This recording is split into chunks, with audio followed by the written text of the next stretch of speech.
Hello everyone, welcome to my YouTube channel. I am Chandni. Today I am going to start 14th chapter of science, that is water. Suppose for some reason your family gets only one bucket of water every day for a week. Imagine what would happen.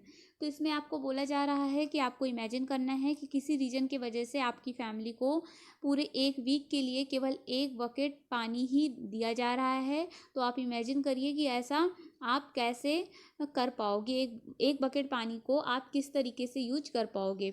Would you be able to cook, clean utensils, wash clothes और bath. क्या आप खाना बना पाओगे या फिर बर्तन आप साफ कर पाओगे, या आप कैसे कपड़ों को धुल पाओगे और कैसे नहा पाओगे। What are the other activity you would not be able to do. क्या आप अदर एक्टिविटी को करने में पॉसिबल हो, मतलब बिना पानी के आप अदर एक्टिविटी को कर पाओगे। What would happen if we do not have easy access to water for a long period of time? क्या होगा यदि आप पानी को बहुत लंबे समय तक आसानी से नहीं पाते हो, तब क्या होगा। Apart from drinking, there are so many activity for which we use water.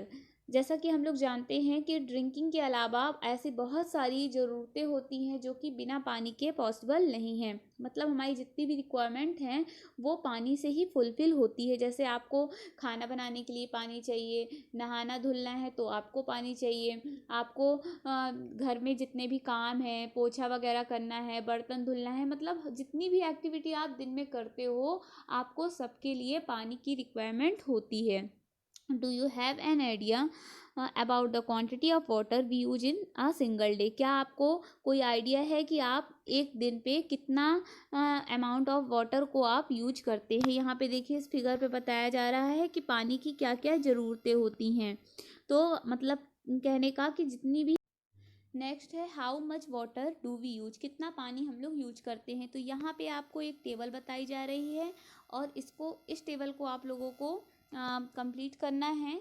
इसमें आपको बताना है कि आपकी जो फैमिली है वो एक दिन में कितना पानी यूज करती है। जैसे आप ड्रिंकिंग के लिए कितना पानी यूज करते हो इसको भरना है, brushing, bathing, washing utensils, washing cloth, toilet, cleaning floor, any other activity. तो इसमें आपको इस टेबल को फुलफिल करना है और दिस इज़ योर होमवर्क। ये आपका होमवर्क है। आपको यहाँ पे अपनी फैमिली का एक दिन में कितनी रिक्वायरमेंट पानी की होती है इसको आपको रफ आइडिया से इसे कैलकुलेट करके बताना है।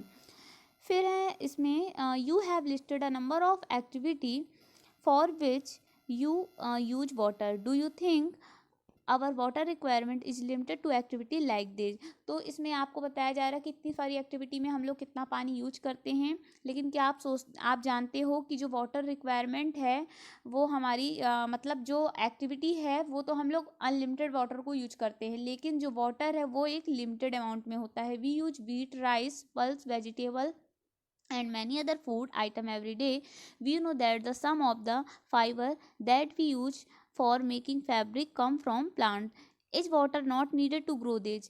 Can you think of some more use of water? Water is used in industry for producing almost all the things that we use. So we need water not only for us our daily activity but also for producing many things.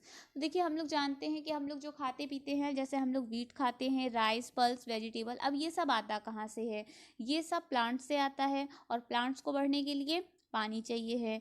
मतलब कि हम लोग जो भी food खाते हैं, food material जो भी लेते हैं, वो उनका प्रोडक्शन जहाँ पे होता है तो उसको ग्रो करने के लिए भी पानी की आवश्यकता होती है। तो पानी हर जगह पे लगता है, इसका मतलब ये हुआ। हम लोग देखते हैं कि वाटर जो है वो बहुत सारी इंडस्ट्री में यूज किया जाता है, क्योंकि हम लोग जो भी फूड मटेरियल या फिर जितनी भी चीज़ें प्रोड्यूस करते हैं वो वाटर के द्वारा ही यूज होता है। इसका मतलब ये भी है कि वाटर का यूज हम लोग अपनी डेली एक्टिविटी में ही नहीं करते हैं, बल्कि बहुत सारी चीज़ों को प्रोड्यूस करने के लिए हम लोग पानी का यूज करते हैं। फिर नेक्स्ट है where do we get water from. तो हम लोग पानी जो है वो कहाँ कहाँ से मतलब जो पानी है वो कहाँ कहाँ से आता है इसको हम लोग जानेंगे। Where do you get the water that you use. Some of you may say we draw water from a river, spring, pond, well और अ हैंड पम्प। तो देखिए जितना पानी हम लोग यूज कर रहे हैं वो कहाँ से आता है। हो सकता है आप कहो कि हम लोग पानी रिवर, स्प्रिंग, पॉन्ड या फिर वेल या हैंड पम्प से लेते हैं। सम अदर माइट से we get water from tap, और कुछ लोग ये भी बोल सकते हैं कि हम लोग वाटर जो है वो टैप से निकालते हैं। Have you ever wondered where water in the tap comes from? लेकिन आपको ये पता है कि हम लोग टैप से पानी तो लेते हैं, लेकिन इस टैप में पानी आता कहाँ से है? Have you ever wondered where water in the tap come from? Water that we get from tap is also drawn from a lake or a river or a well. Figure 14.2, it is then supplied through a network of pipe. तो देखिए, जो भी हम लोग tap के through पानी अपने घरों पे यूज करते हैं, वो पानी कहाँ से आता है? या तो वो पानी रिवर से आता है, या फिर लेक से आता है, या फिर वेल से आता है। और ये पूरा एक पाइप का नेटवर्क होता है जिसके द्वारा हर घर में पानी सप्लाई किया जाता है। और हम लोगों को लगता है कि टैप से आता है, लेकिन ऐसा नहीं है, टैप से नहीं आता है। टैप से तो पानी आता है, लेकिन उस टैप तक पहुंचाया कैसे जाता है पानी? तो वाटर के सोर्स क्या होते हैं? रिवर हो गया, लेक हो गया, या फिर वेल हो गए। Each of us may be getting water into our home in different way, but finally all of us get water from the some source such as pond, lake, river and well. We have discussed some of the other source of water. Where does the water come from to fill these pond, lake, river and well? अब देखिए, हमने ये तो discuss कर लिया कि पानी के जो सोर्स हैं वो रिवर, लेक और पॉन्ड वगैरह हैं, है ना। लेकिन अब ये बताइए कि इनमें पानी आता कहाँ से होगा? भाई, इनका भी तो कुछ ना कुछ सोर्स होगा। Do you know that about 2/3 of the earth is covered with water? आपको ये चीज़ तो पता ही होगा कि जो हमारा अर्थ है उसका 2/3 पार्ट वाटर से कवर है। Most of this water is in ocean and sea, और वाटर का most of the part ocean और सी पे प्रेजेंट है। The water in the ocean and sea has many salt dissolve in it, the water is saline. और जो ocean और सी में पानी होता है वो बहुत ज़्यादा उसमें सॉल्ट होता है, क्योंकि उसमें सॉल्ट डिजॉल्व रहता है, इसलिए हम उस वाटर को सेलाइन बोलते हैं। मतलब ऐसा वाटर जहाँ पे जो बहुत ज़्यादा सॉल्टी होता है, जिस पे नमक डिजॉल्व होता है, उसको हम लोग सेलाइन वाटर बोलते हैं। So it is not fit for drinking and other domestic, agriculture and industrial needs. तो ये जो सेलाइन वाटर है वो हमारे पीने के लिए सुटेबल नहीं होता है। पीने के लिए ही नहीं, इवन ये किसी भी यूज के लिए, मतलब हम लोग जो भी डोमेस्टिक वर्क करते हैं, एग्रीकल्चर में यूज करते हैं, इंडस्ट्रियल में यूज करते हैं, ये किसी के लिए भी सुटेबल नहीं होता है ये water. You might have heard the famous line of the poem, Rhyme of the Ancient Mariner, written by S.T. Coleridge in 1798। तो यहाँ पे एक पोयम की एक लाइन ली गई है जो कि राइम ऑफ द एंशिएंट मार्नियर से लिया गया है, जिसको S.T. कॉलरिज ने 1798 पे लिखा है। Water water everywhere nor any drop to drink. तो इसका मतलब ये है कि पानी तो हर जगह है, लेकिन पीने के लिए जो पानी है वो बहुत कम है, because it has very salty.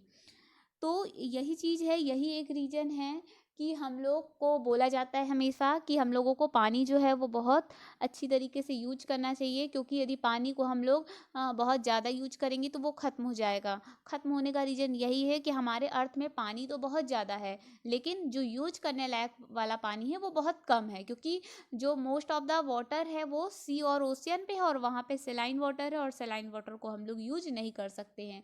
इसलिए हमेशा बोला जाता है कि हमें पानी को बहुत सेव करके चलना चाहिए। So let's move on our next topic, that is water cycle, disappearing trick for water. How many times have you noticed that water supplied on a floor dry up after some time? आपने कई बार ये notice किया है कि आपका यदि floor पे पानी गिर जाए तो वह सूख जाता है। The water seem to disappear, और ऐसा लगता है कि जैसे पानी जो है वो वहाँ से गायब हो गया है। Similarly, water disappear from wet cloth as they dry up.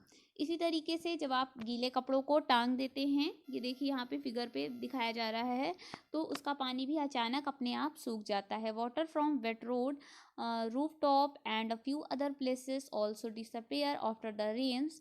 Where does this water go? इसी तरीके से यदि गीली रोड में या फिर रूफ टॉप में या फिर अदर प्लेसेस में पानी पड़ा हुआ है, बारिश का पानी, तो वो कुछ टाइम बाद गायब हो जाता है। तो ये पानी जाता कहाँ होगा? Do you remember activity 6 in chapter 5? in which water with salt dissolved in it was heated। तो आपको याद होगा चैप्टर 5 में एक्टिविटी 6 में आपने पढ़ा है ऐसा वाटर जिसमें सॉल्ट डिजॉल्व रहता है, जब हम उसको हीट करते हैं तो क्या होता है। व्हाट डिड वी फाइंड, हम लोग क्या पाए थे वहाँ पे, the water evaporate and the salt was left behind. तो क्या होता है, वाटर जो है वो इवेपोरेट हो जाता है, मतलब सॉल्टी वाटर में, मतलब ऐसा वाटर जिसमें हम लोग सॉल्ट घोल के रख देते हैं और उसको हीट करते हैं, तो वहाँ पे क्या होता था, आप लोगों ने चैप्टर 5 में पढ़ा होगा, आपको याद होगा यदि आपने थोड़ा सा ध्यान दिया होगा तो वहाँ पे मैंने पूरा डिटेल में आपको बताया था। तो पानी जो है वो इवेपोरेट हो जाता है और सॉल्ट बच जाता है। This activity give us an idea that on heating water change into its vapour, और हीट करने पे जो वाटर है वो वेपर में चेंज हो जाता है। We also realise from this activity that water vapour does not carry away the salt with it. इस एक्टिविटी से हम लोग ये भी जाने थे कि जो वाटर वेपर है वो सॉल्ट को अपने साथ नहीं ले जाता है। Water vapour so formed become a part of the air and can not usually be seen. We also find that heating is essential to convert water into its vapour. तो हम लोग यहाँ से ये भी मतलब जो निष्कर्ष है वो ये निकाल सकते हैं कि वाटर को वेपर में कन्वर्ट होने के लिए हीटिंग प्रोसेस जो है वो बहुत ज़्यादा इसेंशियल होती है। However we have seen that water change into it vapour also from the field road roof top and other land area। We also discuss in chapter 5 that to obtain salt water from the sea is left in shallow pits to let the water evaporate from where does this water get the heat is needed to evaporate, let us find out। तो हम लोगों ने chapter 5 में ये भी पढ़ा था कि यदि हम लोगों को सॉल्ट बनाना है तो वहाँ पे बताया गया था कि आपको एक सैलो पिट लेना है, उसमें आपको पानी को इकट्ठा रखना है और उसको जब इवेपोरेशन प्रोसेस होगी तो पानी वहाँ से गायब हो जाएगा और उस गड्ढे पे सॉल्ट बच जाता है। तो ये जो इवेपोरेशन प्रोसेस है उसके लिए हीट आती कहाँ से होगी, चलिए हम लोग इसको फाइंड आउट करते हैं। फिर यहाँ पे एक्टिविटी सेकंड बताई गई है, इसमें आपको क्या करना है, take two similar plate, place one of the plate in sunlight and keep the other under shade. आपको इसमें एक जैसी दो प्लेट्स लेनी है, जैसा कि आपको इस फिगर पे दिखाया जा रहा है। आपको सिमिलर प्लेट लेनी है, एक को आपको सनलाइट पे रखना है और एक को आपको छाया पे रखना है। Now pour equal amount of water in each of the plate, और आपको दोनों प्लेट में इक्वल अमाउंट में वाटर रखना है। You can use a cup of water to measure water. तो आपको एक आप बॉटल का एक कैप भी ले सकते हो वाटर के अमाउंट को मेजर करने के लिए कि उस प्लेट में कितना वाटर है। Make sure that water does not spill over. Observe the two plate after every 15 minute does the water seem to disappear. और आपको केयरफुली उसको ऑब्जर्व करना है हर 15 मिनट में, और आपको देखना है कि पानी क्या गायब हो रहा है धीरे धीरे। From which plate does it disappear first. तो कौन सी वाली प्लेट का पानी जो है वो सबसे पहले डिसअपियर हो रहा है। What is the source of heat for this evaporation. और इस इवेपोरेशन के लिए जो हीट मिल रही है उसका क्या सोर्स है।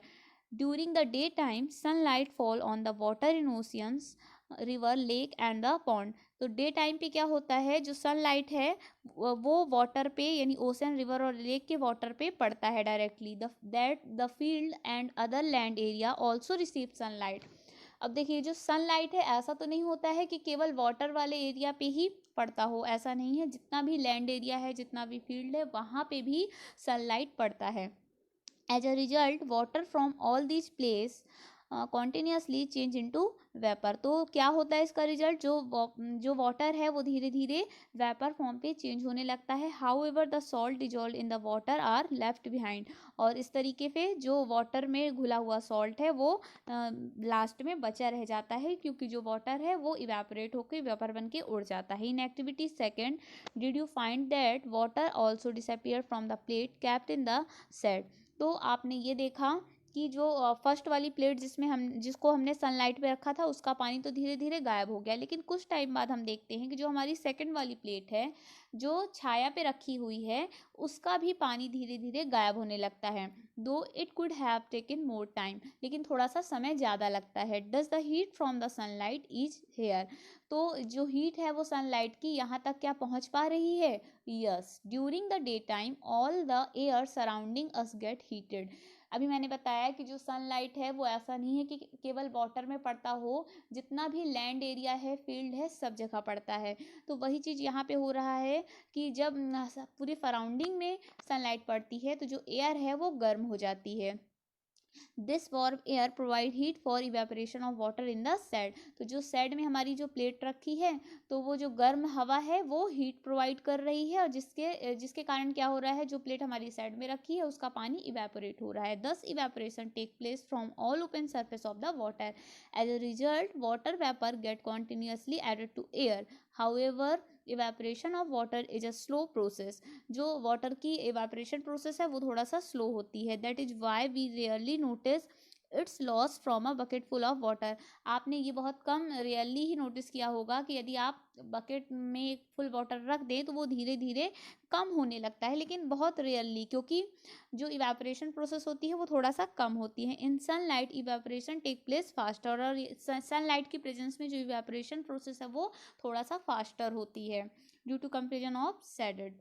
On heating water on a burner its evaporation take place even faster. और यदि हम पानी को किसी कंटेनर में भर के बर्नर पे रख दें तो जो इवेपोरेशन प्रोसेस है वो बहुत ज़्यादा तेज हो जाती है। Is there any other process through which water vapour get transferred into the air. तो क्या कोई और भी प्रोसेस होती है जिससे वाटर वेपर जो है वो एयर तक ट्रांसफर्ड हो जाती है।